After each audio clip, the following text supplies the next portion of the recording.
calon presiden nomor urut 1 Anies Rashid Baswedan menghadirkan visi misi yang berfokus pada perubahan nyata dalam debat Capres ketiga. Anies menegaskan visinya untuk menjadi Indonesia sebagai pemain utama di kancah global. Hal ini diutarakannya dalam debat putaran ketiga. Calon presiden nomor urut 1 Anies Rashid Baswedan menghadirkan visi misi yang berfokus pada perubahan nyata dalam debat Capres ketiga. Indonesia tidak hadir sebagai penonton, tapi Indonesia hadir sebagai penentu arah perdamaian, kemakmuran bagi seluruh bangsa di level global maupun di level regional. Nah, Anies menyoroti pentingnya memanfaatkan kekayaan budaya Indonesia untuk meraih pengakuan dunia. Film kita, seniman kita, kuliner kita, diplomati kita, para diaspora kita menjadi fenomena dunia, hadir mewarnai kancah internasional. Kita menginginkan dengan cara seperti itu, maka apa yang kita kerjakan di level dunia membuat Indonesia bisa menjadi tuan rumah di negeri sendiri, sekaligus tamu mempesona di negeri orang. Dalam konteks diplomasi, Anies merambisi menjadikan Presiden sebagai panglima diplomasi yang tidak hanya hadir dalam forum, tetapi juga serius memperjuangkan amanat, termasuk menghapuskan penjajahan di seluruh dunia. 10.000 orang meninggal bukan karena serangan militer, tapi karena serangan virus. HP kita, komputer kita diserang oleh cyber attack. Lebih dari 800 juta cyber attack. Perdagangan manusia, perdagangan anak. Bagaimana perempuan, anak-anak menjadi korban, lebih dari 3.000 orang. Dan narkoba menyerbu Indonesia. 4,8 juta orang terpapar narkoba. Keluarga-keluarga kita menderita karena narkoba ini. Dan itu pedih sekali. Terkait dengan tantangan dalam pertahanan, Anies menyoroti serangan cyber yang semakin meresahkan dan perlu mendapatkan perhatian serius. Dalam beberapa tahun, lebih dari 1.600 orang meninggal bukan karena serangan militer, tapi karena serangan virus HP. Komputer diserang oleh serangan cyber. Prabowo Subianto menyampaikan visi dan misinya dalam debat ketiga Pilpres 2024 yang digelar Minggu 7 Januari 2024. Prabowo mengatakan akan memperkuat kekuatan militer jika terpilih sebagai presiden di 2024 mendatang. Dalam kesempatan itu, Prabowo turut menyinggung konflik Palestina dan Israel. Jika terpilih menjadi presiden selanjutnya, Prabowo juga menyebut akan menjamin kesejahteraan rakyat dengan menyediakan pekerjaan.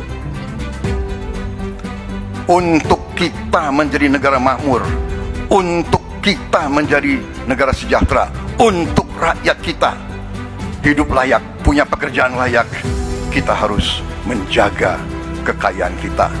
Kita harus menjaga dan habis itu kita harus mengelola kekayaan kita. Selain itu, Prabowo juga membahas politik luar negeri yang kini diterapkan di Indonesia. Menurut dia, politik luar negeri bebas aktif, non-blok, dan tidak memihak akan diteruskannya jika terpilih menjadi presiden. Kita akan menjalankan politik tetangga baik. Saudara-saudara sekalian, kita bertekad harus punya pertahanan yang kuat. Lebih lanjut, Prabowo sempat membahas sindiran yang dilayangkan Capres nomor 1 Anies Baswedan.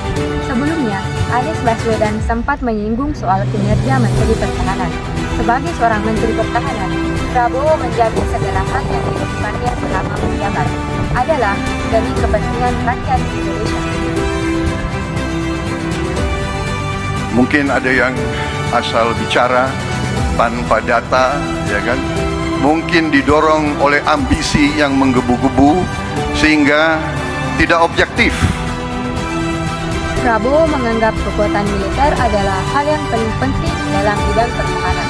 Dalam kesempatan itu, ia menyinggung konflik di Gaza saat ini.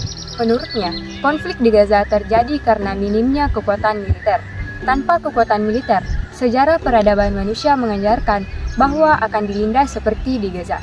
Akan diambil kekayaannya, akan diusir dari tanah airnya. Capres nomor urut 3, Ganjar Pranowo mengungkapkan pentingnya memprioritaskan kepentingan nasional Indonesia dalam kebijakan politik luar negeri. Hal tersebut disampaikan dalam segmen pertama debat Capres ketiga. Politik luar negeri kita adalah alat untuk negosiasi terhadap dunia luar, tapi kepentingan nasional harus nomor satu. Ganjar mengungkapkan bahwa untuk mewujudkan hal tersebut perlu mendefinisikan politik luar negeri yang bebas aktif disesuaikan dengan kondisi kekinian. Hal ini dipandang penting karena ada kebutuhan untuk melakukan pemilihan dan prioritas terhadap elemen-elemen yang menjadi kekuatan serta keinginan dari bangsa dan negara. Rakyat butuh bekerja, rakyat butuh lapangan kerja lebih banyak, investasi harus lebih banyak.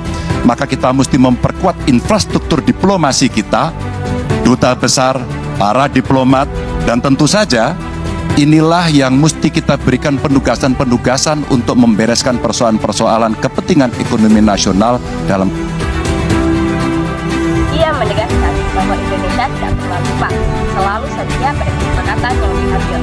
Ganjar menyampaikan bahwa upaya demokratisasi yang dilakukan menjadi dorongan dan keyakinan untuk melibatkan seluruh bangsa tanpa intervensi yang lain. Dalam konteks ini, ia menegaskan Indonesia kemerdekaan. Maka kalaulah kemudian itu kita kerjakan, beberapa problem krisis iklim barangkali akan kita selesaikan dengan membawa pola-pola diplomasi sesuai dengan kekinian yang diperlukan. Atau barangkali kepentingan UMKM yang mesti kita bawa ke dunia internasional seperti praktek yang pernah kami lakukan di Jawa Tengah. Dan itu membuat masyarakat akan merasakan politik luar negeri jauh lebih baik. Sementara itu, terkait dengan pertahanan, Ganjar mengatakan perlunya sistem pertahanan rakyat semesta yang dilapisi dengan pertahanan yang berlapis dan mengkonsepsikan benteng pertahanan Nusantara sebagai satu kesatuan yang utuh. Maka dari itu, perlu penataan gelar pasukan karena hal ini menjadi fokus utama dalam antisipasi Amerika Serikat dan Tiongkok sebab IKN menjadi pusat gratifikasi baru.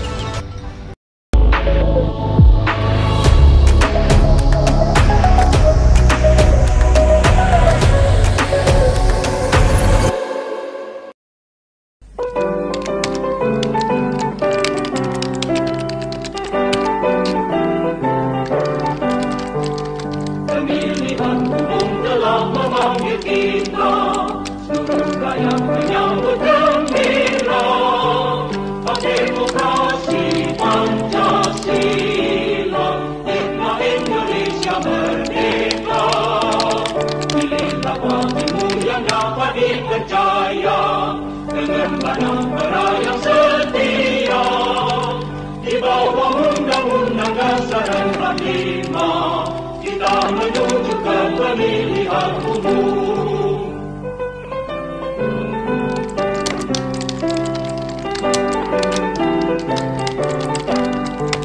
Pemilihan umum telah memanggil kita, seluruh rakyat menyambut gembira. Hak demokrasi Pancasila, hikmah Indonesia merdeka. Mana tempat itu mana? Nomor urut 1, Anies Rashid Baswedan Minimnya kekuatan militer.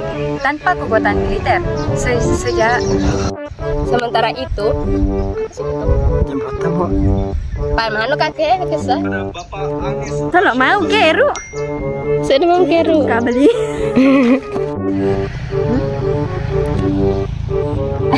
Penting karena ada kebutuhan untuk melakukan pemilihan silau. Anies menegaskan visinya untuk menjadikan Indonesia sebagai pemain utama. Selain itu, Prabowo juga membahas politik luar negeri yang kini diterapkan di Indonesia. Menurut dia, politik luar negeri bebas murid. Pres nomor urut 3, Ganjar Pranowo mengungkapkan pentingnya memprioritaskan kepentingan nasional menjadikan Indonesia sebagai pemain utama di kancah global. Hal ini diutarakan. Prabowo juga menyebut akan menjamin kesejahteraan rakyat dengan menyediakan pekerjaan. Ganjar mengungkapkan bahwa untuk mewujudkan hal tersebut